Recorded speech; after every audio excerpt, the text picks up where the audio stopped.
എപ്പോഴും നമ്മുടെ മുമ്പിൽ എപ്പോഴും നമ്മുടെ ഒരു വെല്ലുവിളി എന്ന് പറയുന്നത്, നമ്മൾ ദൈവത്തിൽ നിന്ന് വാങ്ങിച്ചതിനേക്കാൾ കൂടുതൽ ദൈവത്തിന് കൊടുത്ത് ഇങ്ങോട്ട് തരാനുണ്ടാകണം. അപ്പം നിങ്ങൾ ഓർക്കും ഇതെന്ത് ഇങ്ങനെ പറയണമെന്ന്. ഇങ്ങോട്ട് തരാനുണ്ടെന്ന് പറഞ്ഞു കഴിഞ്ഞാൽ നമ്മൾക്ക് തരാനുണ്ടാവും. എപ്പോഴും നമ്മളെപ്പോഴും നമ്മൾ ശ്രദ്ധിക്കേണ്ട ഒരു കാര്യം, ഉടമ്പടി എടുത്തവരായാലും ഇല്ലാത്തവരായാലും എനിക്ക് നിങ്ങൾക്ക് നൽകാനുള്ളൊരു ദൈവമായിട്ട് കുറേ നാൾ ജീവിക്കുമ്പോൾ നമുക്ക് മനസ്സിലാകണ കുറേ സത്യങ്ങളുണ്ട്. അതിൽ ഒരു സത്യം എന്ന് പറയണത്, കുറേ കാര്യങ്ങൾക്ക് നോൺ പേയ്മെൻ്റാണ് ഉള്ളത്. കുറേ കാര്യങ്ങൾ നമ്മുടെ ജീവിതത്തിൽ ദൈവത്തിന് വേണ്ടി സഹിക്കുന്ന കുറേ കാര്യങ്ങൾക്ക് കറണ്ട് പേയ്മെൻ്റ് ഉണ്ടാകരുത്. നമ്മുടെ എപ്പോഴും ഉള്ള പ്രശ്നം ഈ കറണ്ട് പേയ്മെൻറ്റുമായിട്ട് ആൾക്കാർ എപ്പോഴും മൽപ്പിടുത്തമാണ്. ഞാൻ 4 തിരി കത്തിച്ചില്ലേ, 5 തിരി കത്തിച്ചില്ലേ, എൻ്റെ മകൾക്ക് കാനഡയിൽ വിസ പ്രോസസ് ചെയ്ത് കിട്ടിയില്ലല്ലോ എന്ന് പറഞ്ഞുകൊണ്ട് മാതാവിൻ്റെ അടുത്ത് സങ്കടപ്പെട്ട് നടക്കുന്ന ആൾക്കാരില്ലേ. അവരുടെ അവസ്ഥ കൊണ്ട് അവർ പറയണതാണ്. പക്ഷേ കുറേ കാര്യങ്ങളെങ്കിലും നമ്മൾക്ക് ഒരു കണ്ടീഷൻ അല്ലാത്ത, ഇപ്പോൾ ദൈവം നമുക്ക് തരുന്നത് എന്താണ്? അൺകണ്ടീഷൻ ലവാണ്. കണ്ടീഷൻസ് ഒന്നും വെക്കാത്ത ലവാണ്. നമ്മൾ ദൈവത്തിന് കൊടുക്കുന്നത് എന്തായിരിക്കണം? കണ്ടീഷൻസ് ഒന്നും വെക്കാത്തതായിരിക്കണം. ഇപ്പം നിങ്ങൾ കണ്ടീഷൻസ് വെച്ചിട്ടുണ്ടല്ലോ. എന്താ കണ്ടീഷൻസ്? നമ്മൾ ഉപവസിക്കുന്നു, പ്രാർത്ഥിക്കുന്നു, വിശുദ്ധ വരെ ചെയ്യുന്നു, അതുകൊണ്ട് നമ്മുടെ മകളുടെ കല്യാണം നടത്തി തരണം, നമ്മുടെ കുഞ്ഞുങ്ങളെ തരണം. അപ്പം കണ്ടീഷൻസ് ഇല്ലേ? It's okay. ഉടമ്പടിയുടെ ഒരു ഫോർമാറ്റ് അതാണ്. പക്ഷെ അല്ലാതെ തന്നെ ഈ കളത്തിന് പുറത്തും കളികൾ നടക്കണം. എന്ന് വെച്ച് കഴിഞ്ഞാൽ ഒരു കണ്ടീഷനുമില്ലാതെ നീ ദൈവവും തമ്മിലുള്ള ഒരു വെർച്വൽ ഉടമ്പടി നിലവിലുണ്ട്. വിശ്വാസിയെ സംബന്ധിച്ചിടത്തോളം ഒരു വെർച്വൽ ഉടമ്പടിക്കുള്ള സാധ്യതയുണ്ട്. അൺഫിസിക്കലായിട്ടുള്ള ഒരു ഉടമ്പടിക്ക് സാധ്യതയുണ്ട്. എന്ന് വെച്ചാൽ അതൊരു രഹസ്യധാരണയാണ് ദൈവമായിട്ടുള്ള ജീവിതത്തിൽ. ഇപ്പം നമ്മൾ ചില ദിവസങ്ങളിൽ നിങ്ങൾ ഇപ്പോൾ പ്രാർത്ഥിച്ച് മനുഷ്യന്മാർ പലരും പ്രാർത്ഥിക്കണത് എന്താ? ഇപ്പം ഞായറാഴ്ച കുർബാനയ്ക്ക് പോകുന്നു, കുടുംബ പ്രാർത്ഥന ചെല്ലുന്നു. ചെറുടെ ഉള്ളിൽ ഒരു ആശയമുണ്ട്. എന്താണ്? നമുക്ക് അന്നം മുട്ടിക്കല്ലേ എന്നുള്ളതാണ് മനസ്സിരിക്കുന്നത്. അല്ലെങ്കിൽ എന്തെങ്കിലും അപകടം വരാമെന്നതിനെക്കുറിച്ച് ആയിരിക്കും നമ്മുടെ ചിന്ത. ഒരു ഭയമുള്ളത് കൊണ്ട് ആൾക്കാർക്ക് ഭക്തി ഉണ്ടാകും. ഭയവും ഭക്തിയും തമ്മിൽ കുറേ ബന്ധങ്ങളുണ്ട്. ഇത് ഒരു കോമൺ ഫെയ്ത്താണ്. കോമൺ ഫെയ്ത്തുകാർക്കുള്ള ഒരു വിഷയം എന്ന് വെച്ച് കഴിഞ്ഞാൽ എല്ലാ ഭക്തിയുടെ പിന്നിൽ ഒരു ഭയം കിടക്കുന്നുണ്ട്. ഇതൊരു കോമൺ. ഇതിപ്പോൾ നോൺ ക്രിസ്ത്യൻസിന് പോലും ഭയവും ഉണ്ടാവും, ഭക്തിയും ഉണ്ടാവും. ഇനി എപ്പോഴും നമുക്ക് ഒരു ഭയമില്ലാത്ത ഭക്തി ഉണ്ടാകണം. ഭയമില്ലാത്ത ഭക്തി എന്ന് പറയണത് ഇപ്പം നമ്മൾ ഭക്തിയെയും പ്രാർത്ഥനയെയും അതിൻ്റെ പരിണിത ഫലങ്ങളെയും തമ്മിൽ നമ്മൾ കുതിരയും വണ്ടിയും പോലെ കെട്ടിയിടരുത്. എന്താ കാര്യം? നമ്മൾ പ്രാർത്ഥിക്കുന്നു, നമ്മൾ കുതിര ഓടിക്കുന്നു, കാര്യം കുതിര വണ്ടി വലിക്കുന്നു എന്ന് പറയരുത്. നമ്മൾ പ്രാർത്ഥിക്കുന്നു, പ്രാർത്ഥന നമുക്ക് ജോലി തരുന്നു എന്ന് പറയരുത്. നമ്മൾ പ്രാർത്ഥിക്കുന്നു, കാര്യം എന്താണ്? അത് ഭൗതിക വിഷയത്തെക്കാളുപരി ദൈവവും ഞാനും തമ്മിലുള്ള ബന്ധത്തിൻ്റെ വിഷയമാണ്. ഭൗതിക നേട്ടങ്ങൾക്കോ കോട്ടങ്ങൾക്കോ അവിടെ സീറോ റിസൾട്ടാണുള്ളതെന്ന് ഒരു ബോധമുണ്ടാകണം. അങ്ങനെ വരുമ്പോൾ നിങ്ങൾ അഭിവാഞ്ചപ്പെടുന്നത് ദൈവത്തിന് വേണ്ടിയാണെന്ന് മാത്രമാണെന്ന് ദൈവത്തിന് തോന്നണം. ഇതിനാണൊരു ഈ ഒരു കേവല പ്ലാറ്റ്ഫോമിൽ നിന്നാണ് ആധ്യാത്മികത അതിൻ്റെ പുതിയ വഴികൾ തേടുന്നത്. പ്രാർത്ഥിക്കുക. കർത്താവായ ദൈവമേ, എല്ലാ വിഷയങ്ങൾക്കും അപ്പുറത്ത് നീ തന്നെയാണ് ഉടമ്പടിയുടെ നിന്നോടുള്ള ബന്ധവും സ്നേഹവുമാണ് ഉടമ്പടിയുടെ പരമലക്ഷ്യമെന്ന് എന്നെ ബോധ്യപ്പെടുത്തിക്കൊണ്ട് പരിശുദ്ധ അമ്മയെപ്പോലെ ഒന്നും ലഭിച്ചില്ലെങ്കിലും ഒന്നും നേടാൻ കഴിഞ്ഞില്ലെങ്കിലും പകരം സഹനമാണ് ജീവിതമെങ്കിലും അത് സന്തോഷത്തിൽ സ്വീകരിച്ചുകൊണ്ട് ദൈവത്തെ മഹത്വപ്പെടുത്തി മുന്നേറുവാൻ എന്നെ അഭിഷേകം ചെയ്യാൻ ശ്രദ്ധിക്കട്ടെ.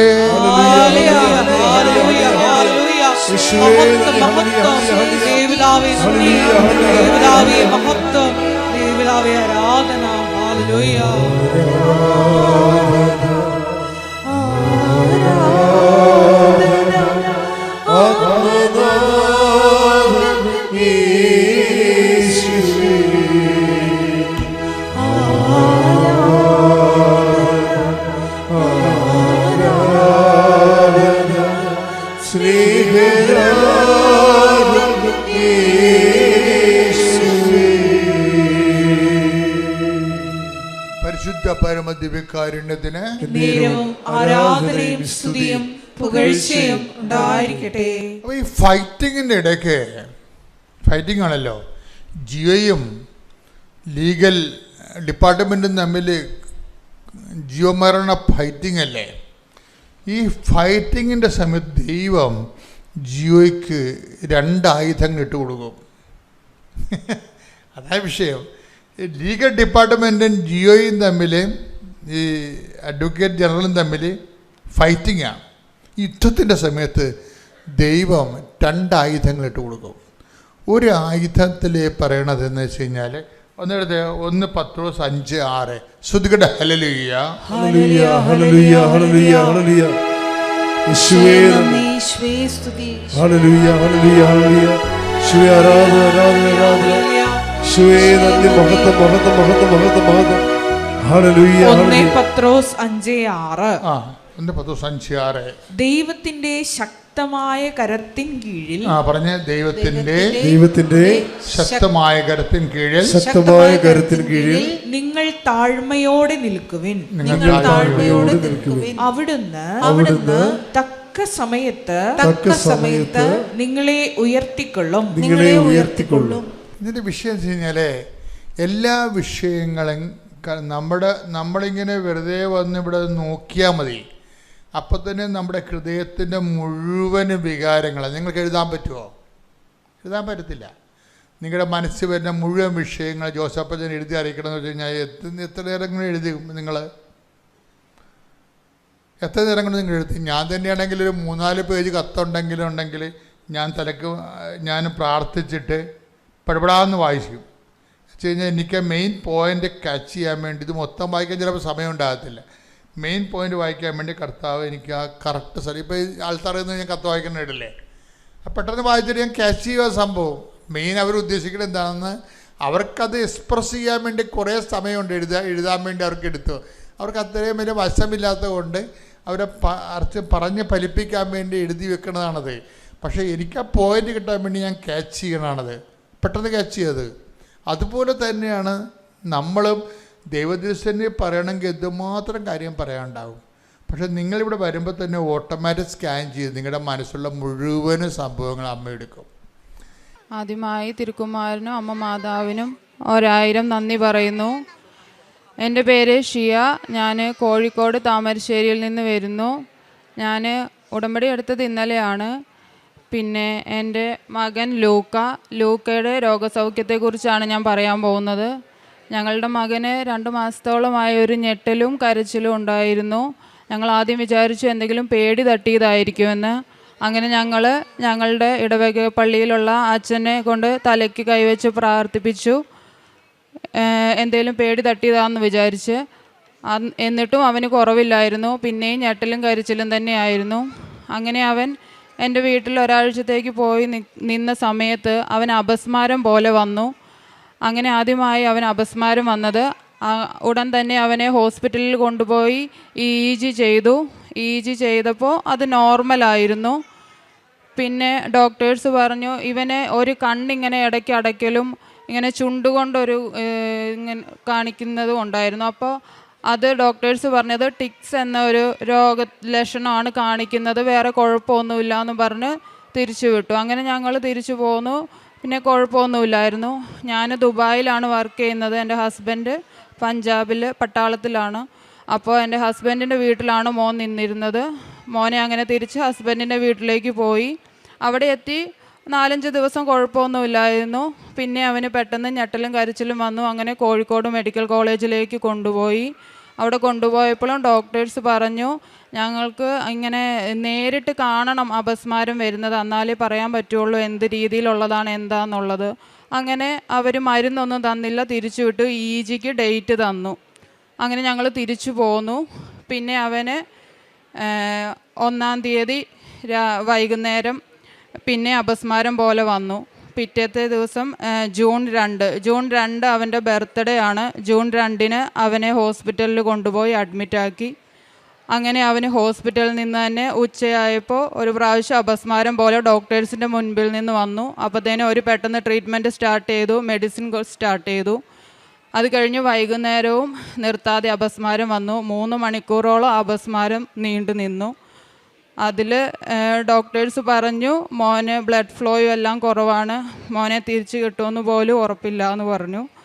അപ്പോൾ എൻ്റെ മമ്മി ഉടമ്പടി എടുത്തിട്ടുണ്ടായിരുന്നു. അവൻ്റെ നെറ്റിയിൽ തൈലം പൂശി ഉടമ്പടി കാശുരൂപം വെച്ച് പ്രാർത്ഥിച്ചു ICUന്ന്. അങ്ങനെ പെട്ടെന്ന് അവനെ വെന്റിലേറ്ററിലേക്ക് മാറ്റാൻ പോകാൻ ഒരു മരുന്നിനോടും പ്രതികരിക്കുന്നില്ലായിരുന്നു. 3-4 മരുന്ന്, ഏറ്റവും ഡോസ് കൂടി അപസ്മാരത്തിൻ്റെ മരുന്ന് വരെ കൊടുത്തു. 3 വയസ്സേ ഉള്ളൂ കുഞ്ഞിന്. അങ്ങനെ ഏറ്റവും ഡോസ് കൂടിയ മരുന്ന് വരെ അവന് കൊടുത്തു. അങ്ങനെ അവനെ വെന്റിലേറ്ററിലേക്ക് മാറ്റി. ഇതാണ് അവൻ വെന്റിലേറ്ററിൽ കിടന്ന ഫോട്ടോ. വെന്റിലേറ്ററിലേക്ക് മാറ്റിക്കഴിഞ്ഞപ്പോൾ അന്ന് രാത്രി എൻ്റെ നാത്തൂൻ്റെ മകൻ സ്വപ്നം കണ്ടു. മാതാവും മാലാഖമാരും കൂടെ റിച്ചുവിനെ വന്ന് തൊട്ടു എന്ന് പറഞ്ഞു രാവിലെ എണീറ്റപ്പോൾ. പിറ്റത്തെ ദിവസം വൈകുന്നേരം ആയപ്പോഴത്തേക്കും അവനെ വെന്റിലേറ്ററിൽ നിന്നും മാറ്റി. അവന് എണീക്കുമ്പോൾ ഇനി കണ്ണ് കാണുമോ, നടക്കുമോ, അവന് സംസാരിക്കുമോ, ഓർമ്മയുണ്ടാകുമോ എന്നൊന്നും ഡോക്ടേഴ്സ് ഉറപ്പ് പറഞ്ഞില്ല. അത്ര സമയം നീണ്ടു നിന്ന അപസ്മാരം ആയതുകൊണ്ട്. അങ്ങനെ ഞങ്ങൾ മാതാവിനോട് പ്രാർത്ഥിച്ച് മാതാവിൻ്റെ തൈലം നെറ്റിയിൽ പൂശി അവൻ കണ്ണ് തുറക്കുമ്പോൾ ഒരു കുഴപ്പമുണ്ടാവരുതെന്ന് പ്രാർത്ഥിക്കാൻ തുടങ്ങി. അങ്ങനെ അവൻ വെന്റിലേറ്ററിൽ നിന്ന് ഔട്ടായി മയക്കത്തിൽ നിന്ന് വിട്ട് എണീറ്റപ്പോൾ അവന് കണ്ണ് കാണുന്നുണ്ടായിരുന്നില്ല. ഞങ്ങൾ സംസാരിക്കുന്നത് അവന് കേൾക്കാം, പക്ഷേ അവന് കാണുന്നുണ്ടായിരുന്നില്ല.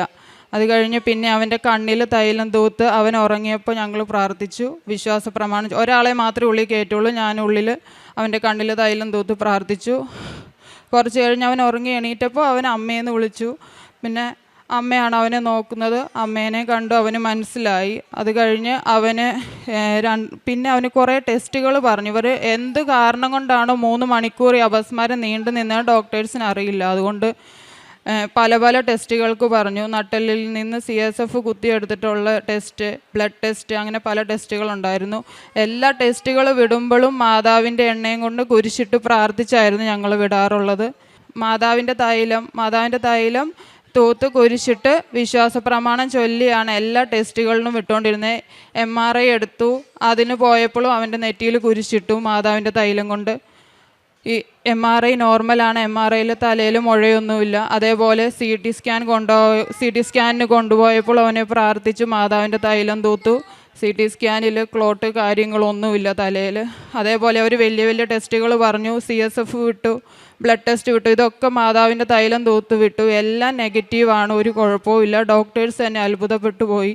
ഓരോ പ്രാവശ്യം അവർ റൗണ്ട്സ് കഴിഞ്ഞ് ഇറങ്ങുമ്പോൾ ഞങ്ങളോട് പറഞ്ഞുകൊണ്ടിരുന്നത്, മോനെ ഇപ്പോഴൊന്നും ICUന്ന് മാറ്റാൻ പറ്റത്തില്ല, കുറേ നാൾ വേണ്ടി വരും, അവൻ റിക്കവർ ആകുമോയെന്ന് തന്നെ ഉറപ്പില്ല, നടക്കുമോയെന്ന് ഉറപ്പില്ല, ഒന്നും അവർ ഉറപ്പ് പറഞ്ഞിട്ടില്ല. ചിലപ്പോൾ മീസിൽസ് എന്നും പറഞ്ഞൊരു രോഗമാണെങ്കിൽ അതിനിവിടെ ചികിത്സയില്ല, നിംഹാൻസ് ബാംഗ്ലൂർ മാത്രമേ അവന് ചികിത്സയുള്ളൂ എന്ന് പറഞ്ഞു.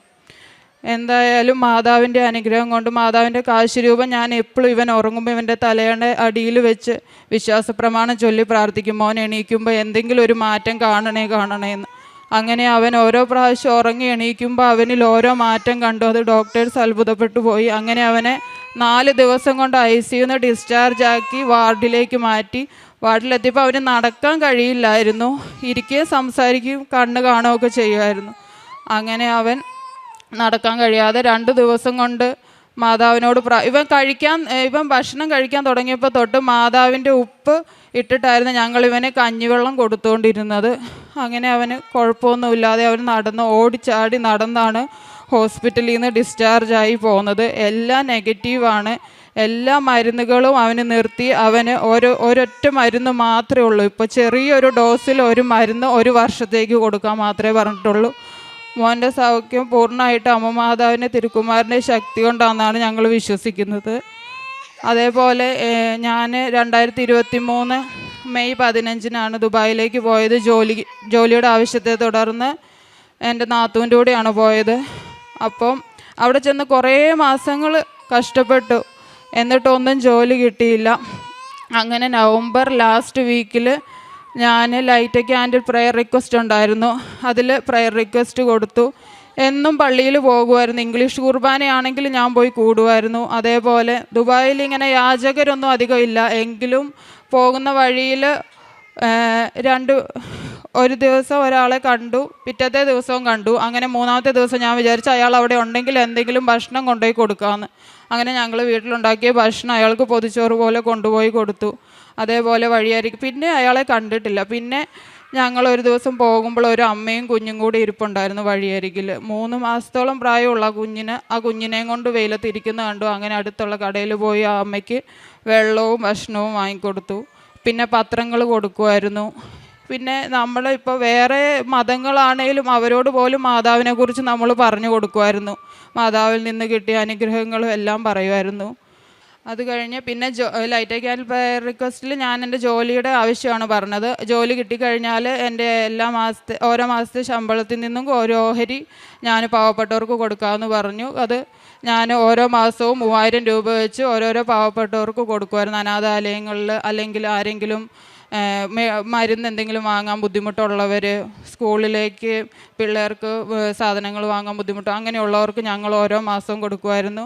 ലൈറ്റ് ക്യാൻഡിൽ പ്രെയർ റിക്വസ്റ്റ് ഞാൻ നവംബർ ലാസ്റ്റിനാണ് എടുത്തത്. ഡിസംബർ 9 എനിക്ക് ജോലി കിട്ടിയത്. അമ്മ മാതാവിനും തിരുക്കുമാരനും 1000 നന്ദി. പരിശുദ്ധ അമ്മയ്ക്കും ദേവകുമാരനും ഒത്തിരി നന്ദി. എൻ്റെ പേര് മേഘ ബോബി. ഞാൻ മലപ്പുറം ജില്ലയിൽ നിലമ്പൂർ എന്ന് പറഞ്ഞ സ്ഥലത്തു നിന്നാണ് വരുന്നത്. ഞാനിവിടെ ആദ്യമായിട്ട് കൃപാസനം വന്ന് ഉടമ്പടി എടുക്കുന്നത് ഒക്ടോബർ മാസം 2023. അന്ന് ഞാൻ വരുമ്പോൾ ഞാൻ CMA എന്ന് പറഞ്ഞൊരു കോഴ്സ് പഠിക്കുമായിരുന്നു. CMA എന്ന് പറഞ്ഞു കഴിഞ്ഞാൽ ചാർട്ടേഡ് അക്കൗണ്ടൻറ്റ് പോലത്തെ സിമിലർ ആയിട്ടുള്ളൊരു കോഴ്സാണ്. അപ്പോൾ 2 സ്ട്രക്ചറായിട്ടാണ് എക്സാം ഉള്ളത്, ഇൻ്റർമീഡിയറ്റ് ലെവലും ഫൈനൽ ലെവലും. അപ്പോൾ ഞാൻ ഇവിടെ ഉടമ്പടി എടുക്കാനായിട്ട് വരുന്നത് എൻ്റെ അമ്മ പറഞ്ഞിട്ടാണ്. അമ്മ കൃപാസനത്തിൻ്റെ ഒത്തിരി സാക്ഷ്യങ്ങൾ ഇങ്ങനെ യൂട്യൂബ് വഴി കുറേ കണ്ട്, അങ്ങനെ അമ്മ വഴിയാണ് എൻ്റെ അടുത്ത് പറഞ്ഞത് നമുക്കിങ്ങനെ പോവാം എന്നുള്ളത്. അങ്ങനെ ഇവിടെ വരുമ്പോഴാണ് ഡിസംബർ 2023 എനിക്ക് ഫൈനലിൻ്റെ ഒരു ഗ്രൂപ്പിൻ്റെ എക്സാം ഉണ്ട്. ഒരു ഗ്രൂപ്പ് എന്ന് പറയുമ്പോൾ 4 പേപ്പർ. അങ്ങനെ ഞാനിവിടെ വരുന്നു, വന്ന് ഉടമ്പടി എടുക്കുന്നു. ഉടമ്പടി എടുത്തിട്ട് ഞാൻ ഈ ഇൻ്റർമീഡിയറ്റ് എന്ന് പറയുന്നത് 8 പേപ്പറാണ് മൊത്തം, ഫൈനലും 8 പേപ്പർ. അപ്പോൾ ഇൻ്റർമീഡിയറ്റ് ഒക്കെ യൂഷ്വലി ഓരോരുത്തർക്ക് പെട്ടെന്നൊക്കെ ക്ലിയർ ആവുന്നതാണ്. ഫൈനലാണ് എല്ലാവർക്കും ഒത്തിരി തവണ എഴുതി കിട്ടുന്നത്. പക്ഷേ എനിക്ക് നേരെ തിരിച്ചായിരുന്നു. ഞാൻ ഇൻ്റർമീഡിയറ്റ് എനിക്ക് 3 വർഷം എടുത്തു ക്ലിയർ ആവാനായിട്ട്. അതിൻ്റെ ഇടയ്ക്ക് കോവിഡ് വന്നു, അങ്ങനെ ഒത്തിരി തടസ്സങ്ങൾ വന്നായിരുന്നു. അപ്പോൾ അങ്ങനെ വന്ന് ഇവിടെ കൃപാസനത്തിൽ ഞാൻ ഉടമ്പടി എടുക്കുമ്പോൾ ഞാൻ പ്രാർത്ഥിച്ച ഒരു മെയിൻ കാര്യം, എൻ്റെ നിയോഗത്തിൽ എഴുതിയ ഒരു കാര്യം, എനിക്ക് ഫൈനൽ ഫസ്റ്റ് അറ്റംപ്റ്റിൽ തന്നെ കിട്ടണം. എനിക്ക് ഇൻ്റർമീഡിയറ്റ് ഇങ്ങനെ ഒത്തിരി തവണ എഴുതിയ പോലെ വേണ്ട, ഫൈനൽ എനിക്ക് ഫസ്റ്റ് അറ്റംപ്റ്റിൽ തന്നെ കിട്ടണം എന്നായിരുന്നു. അങ്ങനെ ഉടമ്പടി എടുത്തു, വീട്ടിൽ പോയി. അപ്പോൾ കാശ് രൂപമുണ്ട്, എണ്ണയുണ്ട്. അപ്പോൾ എനിക്കെന്ന് പറഞ്ഞാൽ അതെ, ഉടമ്പടി തൈലം, പിന്നെ ഉപ്പ്. അപ്പോൾ എനിക്ക് രാത്രിയിലാണ് ഞാനിരുന്ന് പഠിക്കുന്നത്. എനിക്ക് രാവിലെ എഴുന്നേറ്റ് പഠിക്കാൻ ഞാൻ ഇതുവരെ ശ്രമിച്ചിട്ടുമില്ല, എനിക്കത് പറ്റാറുമില്ല, രാവിലെ എഴുന്നേക്കാനേ പറ്റത്തില്ല. അപ്പോൾ അതെനിക്കൊരു ചാലഞ്ചായിട്ട് തോന്നി. പക്ഷേ എൻ്റെ അമ്മ എന്നെ വിളിച്ചു, ഞാൻ 5:30 എഴുന്നേറ്റു. ഇടയ്ക്ക് മടിയുണ്ടെങ്കിലും പിന്നെ അത് എനിക്കൊരു റുട്ടീൻ പോലെയായി. രാവിലെ എഴുന്നേൽക്കുന്നു, പ്രാർത്ഥന ചെല്ലുന്നു, മാതാവിൻ്റെ കാശുരൂപം പിടിച്ചുകൊണ്ട് സ്റ്റാർട്ട് ചെയ്യുന്നു. എനിക്ക് തിയറി പേപ്പർ ഭയങ്കര ബുദ്ധിമുട്ടായിരുന്നു. പക്ഷെ രാവിലെ ഞാൻ മാതാവിൻ്റെ ഈ പ്രാർത്ഥനയൊക്കെ ചൊല്ലി ഞാൻ ആദ്യം ഇരിക്കുന്നത് തന്നെ ലോ പേപ്പറിലായിരുന്നു. അപ്പോൾ ലോ പേപ്പർ തിയറി ആയതുകൊണ്ട് തന്നെ എനിക്ക് ഭയങ്കര ബുദ്ധിമുട്ടായിരുന്നു. പക്ഷേ മാതാവിൻ്റെ ആ തൈലം അത് ഞാൻ കുരിശിൻ്റെ ആകൃതിയിൽ ടെക്സ്റ്റിൽ ഫ്രണ്ടിൽ ഇങ്ങനെ വരയ്ക്കുമായിരുന്നു. എന്നിട്ടാണ് ഞാൻ എപ്പോഴും സ്റ്റാർട്ട് ചെയ്തുകൊണ്ടിരുന്നത്. അപ്പോൾ അതെനിക്ക് ഗ്രാജുവലി എനിക്ക് തോന്നി ലോ ഇത്ര പഠിച്ച പോലെയല്ല, എനിക്ക് നല്ലപോലെ ഗ്രാപ്സ് ചെയ്യാൻ പറ്റുന്നുണ്ട്. ഓരോരോ പേജുകൾ പെട്ടെന്ന് ഫാസ്റ്റായിട്ട് എനിക്ക് ബാക്കിയുള്ള പേപ്പേഴ്സ് വെച്ച് എനിക്ക് ലോ പെട്ടെന്ന് മൂവ് ചെയ്യാൻ പറ്റുന്നുണ്ട്. അപ്പോൾ അങ്ങനെ ഒത്തിരി അനുഭവം എനിക്ക് പഠിക്കുന്നതിൻ്റെ ഇടയ്ക്കാണെങ്കിൽ ഒത്തിരി അനുഭവങ്ങൾ എനിക്ക് പെട്ടെന്ന് ഗ്രാസ്പ് ചെയ്യാൻ പറ്റുന്നുണ്ട്. അപ്പോൾ പ്രാർത്ഥനകളാണെങ്കിലും നല്ലപോലെ ചെല്ലാൻ തുടങ്ങി. പിന്നെ എൻ്റെ പേഴ്സണൽ ലൈഫാണെങ്കിലും എൻ്റെ സ്വഭാവമൊക്കെ ഒത്തിരി മാറാൻ തുടങ്ങി. വീട്ടിൽ തന്നെയായിരുന്നു. അപ്പോൾ അമ്മയുടെ അടുത്തൊക്കെ നല്ല രീതിയിലൊക്കെ ദേഷ്യമൊക്കെ കുറച്ച് കുറയുകയൊക്കെ ചെയ്തു. അങ്ങനെ നല്ല രീതിയിൽ അങ്ങനെ ഞാൻ ഡിസംബർ 2023 എക്സാം എഴുതി. 4 പേപ്പർ എനിക്ക് ക്ലിയറായി. അത് കഴിഞ്ഞ് പിന്നെ വരുന്ന എക്സാം ജൂൺ 2024 അപ്പോൾ അന്നേരവും ഞാൻ 4 പേപ്പർ എഴുതി. അന്നേരം ഈ എക്സാമിന് പോകുമ്പോൾ കാശ് രൂപ എനിക്ക് എപ്പോഴും ഉണ്ടായിരുന്നു. അപ്പം ഞാൻ നല്ലപോലെ പ്രിപ്പയർ ചെയ്ത് പോയൊരു എക്സാമാണ് ഫിനാൻഷ്യൽ മാനേജ്മെൻറ്റ് എന്ന് പറയുന്നൊരു പേപ്പർ. നല്ലപോലെ ഞാൻ പ്രിപ്പയർ ചെയ്ത് പോയതാണ്.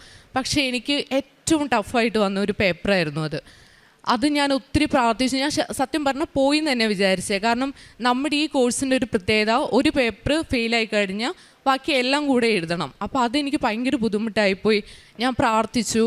അപ്പോൾ അമ്മ എൻ്റെ അടുത്ത് പറഞ്ഞു കിട്ടും, എന്തായാലും കിട്ടും എന്നൊക്കെ പറഞ്ഞു. അങ്ങനെ കാശ് രൂപം പിടിച്ചിട്ടായിരുന്നു മുറുകെ പിടിച്ചിട്ടായിരുന്നു എക്സാം എഴുതിക്കൊണ്ടിരുന്നത്. അപ്പോൾ ഞാൻ ചിന്തിച്ചു, ഞാൻ മാതാവിൻ്റെ ഇതൊക്കെ പിടിച്ചല്ലേ എഴുതിയത്, എനിക്ക് എന്തായാലും കിട്ടും എന്നുള്ളത് എൻ്റെ മനസ്സിലും ഉണ്ടായിരുന്നു, ഒരു പോസിറ്റീവായിട്ടൊരു എനർജി. അങ്ങനെ ജൂൺ 2024 എക്സാമിൻ്റെ റിസൾട്ട് വന്നു. എനിക്ക് ഫസ്റ്റ് അറ്റംപ്റ്റിൽ തന്നെ ഞാൻ ഫൈനൽ ക്ലിയറായി. ഞാൻ ഒക്ടോബർ 2023 ഉടമ്പടി എടുത്തു. ജൂൺ 2024, അതായത് 2 ടേമിലാണ് എക്സാം നടക്കുക, ഡിസംബർ ടേമും ജൂണും. ഞാൻ ഇവിടെ വന്ന് ഉടമ്പടി എടുത്ത് അപ്പം തന്നെ എനിക്ക് ഫൈനൽ ക്ലിയർ ആക്കാൻ പറ്റി. അത് പിന്നെ എനിക്കൊരു സാക്ഷ്യം എന്ന് പറഞ്ഞാൽ, ഞാൻ രണ്ടാമത് ഇവിടെ സാക്ഷ്യം പറയാൻ വന്നതാണ്. അപ്പോൾ എനിക്ക് ഒരു ജോലി കൂടെ കിട്ടി, നല്ല ജോലി കൂടെ കിട്ടിയിട്ട് സാക്ഷ്യം പറയണം എന്നുള്ളത് എനിക്കൊരാഗ്രഹമായിരുന്നു. അങ്ങനെ ഞാൻ ഇവിടെ വന്ന് ഉടമ്പടി പുതുക്കുന്നത് സെപ്റ്റംബർ 2024. അങ്ങനെ ഇവിടെ വന്ന് പുതുക്കുന്ന സമയത്ത് ഞാൻ എഴുതിയ നിയോഗത്തിൽ എഴുതിയൊരു കാര്യമാണ്, എനിക്ക് ക്യാമ്പസ് പ്ലേസ്മെൻറ്റ് ത്രൂ തന്നെ ജോബ് കിട്ടണം എന്നുള്ളത്. ഞാൻ എഴുതി, ഞാൻ പ്രാർത്ഥിച്ചു.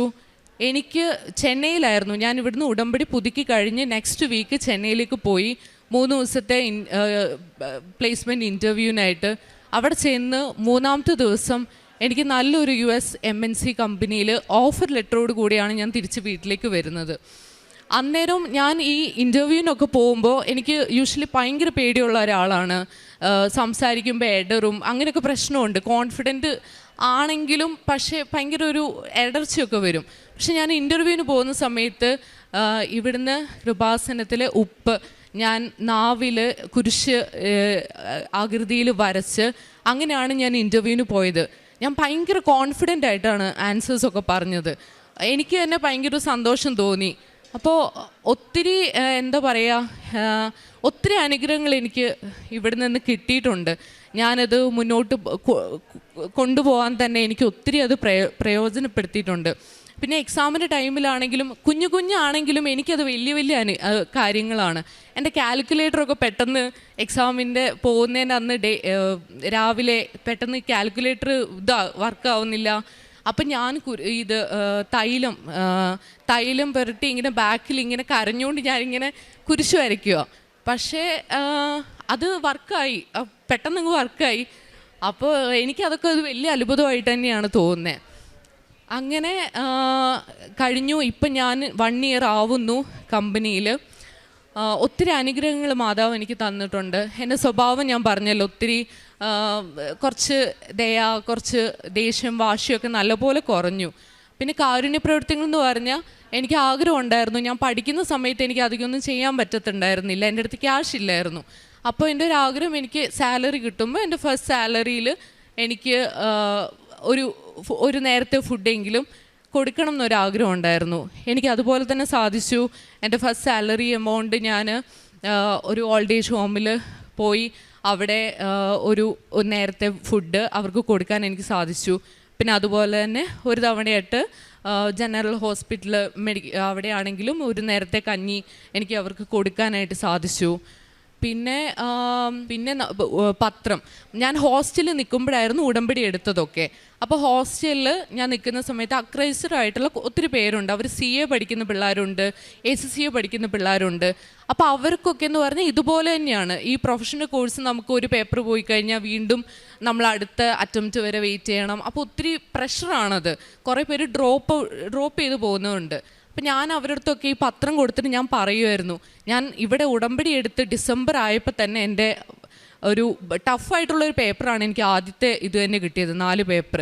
അപ്പോൾ ഇങ്ങനെ അനുഭവങ്ങളുണ്ട്, നിങ്ങൾ പ്രാർത്ഥിക്കുക ഉറപ്പായിട്ടും കിട്ടും എന്നൊക്കെ പറഞ്ഞ് അങ്ങനെ ഒത്തിരി പേര് അന്ന് എൻ്റെ അടുത്ത് പറഞ്ഞിട്ടുണ്ട്. ഇതൊക്കെ യൂട്യൂബിൽ ഞാൻ കണ്ടിട്ടുണ്ട്, ഇതൊക്കെ പറയിപ്പിച്ച് ചെയ്യിപ്പിക്കുന്നതെന്നൊക്കെ എൻ്റെ അടുത്ത് കുറച്ച് ഫ്രണ്ട്സ് പറഞ്ഞിട്ടുണ്ട്. പക്ഷേ എനിക്ക് കിട്ടി, അങ്ങനെ 2-3 പേർക്ക് ഇങ്ങനൊരു അനുഭവം കിട്ടി എന്ന് പറഞ്ഞു കഴിഞ്ഞപ്പോഴത്തേനും അവർക്കും ഭയങ്കര വിശ്വാസമായി. അങ്ങനെ ഞാൻ വഴി എൻ്റെ 2 ഫ്രണ്ട്സ് ഇവിടെ വന്ന് ഉടമ്പടി എടുത്തിട്ടുണ്ട്. എനിക്ക് എൻ്റെ ജീവിതത്തിലും എൻ്റെ വ്യക്തി ജീവിതത്തിലാണെങ്കിലും എൻ്റെ ഫാമിലിയിലാണെങ്കിലും മാതാവ് തന്ന അനുഗ്രഹങ്ങൾക്ക് ഒത്തിരി നന്ദി പറയുന്നു.